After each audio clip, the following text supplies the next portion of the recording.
It's pretty hard when buying a used car for all of us. I have made mistakes. I've bought repairable write-offs. I've been lied to by dealers. I've had fake logbooks, and now I've seen more in customers' cars.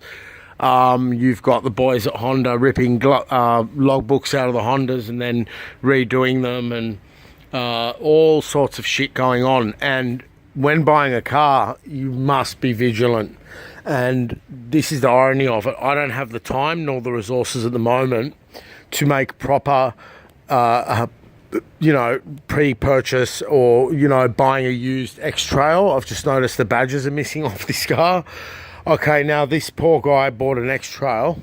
Well, I don't know. See, I've not actually met the people, so I don't know how much they allowed for in buying this X-Trail. But in buying this X-Trail, okay, 180,000 Ks.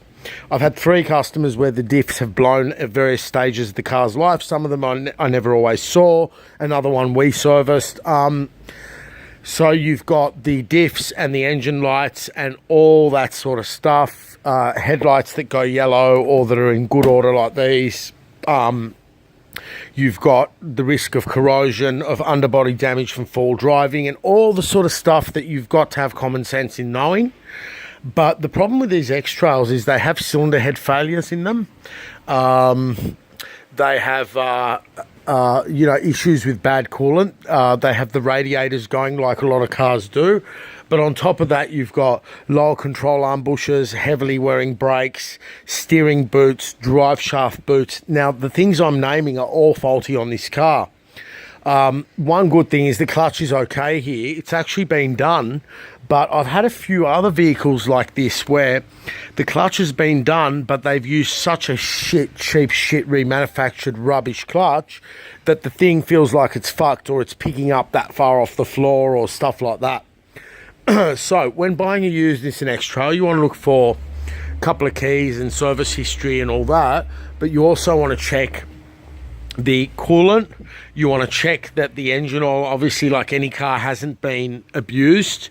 But also what's a lot harder is to get under the car, see the lower control arm bushings here fail, other stuff like that, as in the drive shafts you can see here has failed, the boot, leaking shock absorbers, broken bump stops, stuff like that. They're not the worst car, but in saying that, it's a lot like a Corolla where they do keep on going. But if you buy it at the wrong time, you're going to be in for all the brakes and, clutch and bushes, and exhaust systems fail at the rear. So these east-west mufflers, if the car's not driven a lot, they do perforate and fail. If the car's driven all the time for long trips or whatever, that's fine. Badly mounted tow bars with leaking cabins and stuff like that.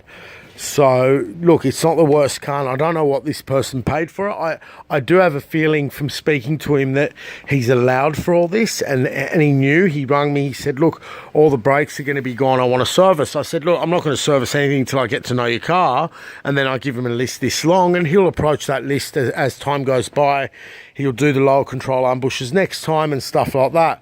But, yeah, these cars are now right in the hands of people that can't afford to keep them. With sort of repairs that aren't economical. Now, there was a series of this T30 X-Trail with the 2-litre. I can't remember exactly, but yeah, beware, there's a 2.5, and less commonly there's a 2-litre in one of the series there. I think it might have been a later series. I'm not sure, but keep an eye out for that. Bearings in the manual transmissions. Make sure you go through all the gears and make sure you do a few full lock turns, and that there's no binding in the front diff, like a g from the front diff on full lock. But yeah, back to the beginning now at the end. So when buying a car, you should not just be watching this, you should have an extensive list of stuff that it's like a pre-check.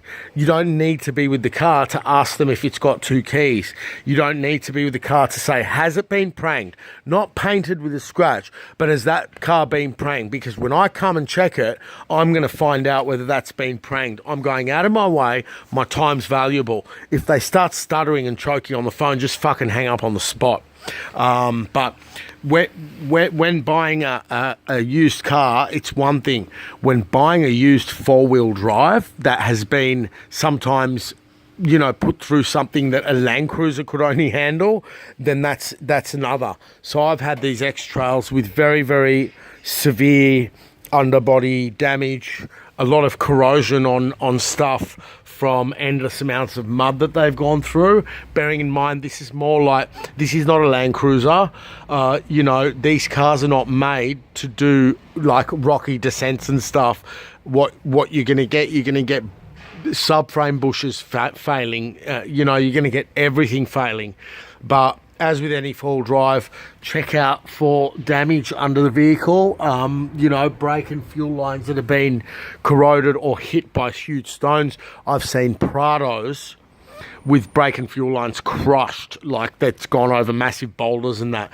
So yeah, bear in mind, you don't know the history of the car. It could have been a rental car once, stuff like that. Just because it's been past a pink slip or you know, some bullshit roadworthy means nothing. At the end of the day, when you buy it, you're going to be the one liable for it. So print out a list of, like, you know, go to, like, I remember the RACV in Victoria had a good pre-checklist which would apply to any vehicle, but the purpose of this vehicle is to tell you must be vigilant. So if the car's a 4-wheel drive, it is that much more riskier and there's that much more wear and tear. I mean, these shock absorbers look like they're out of a Nissan Maxima, yet this car looks like it's been put through, you know, to Birkenback. So yeah, they can handle a little bit, but you don't want to buy a car that's been bashed around off-road endlessly. Anyway, hope that helps. Don't forget to check the diffs, stuff like that, and full locks. That applies to all the CRVs, Nissan X-Trails, all the Klugers, all these on-demand rear-wheel drive, 4-wheel drives suffer from that sort of thing. Hope that helps.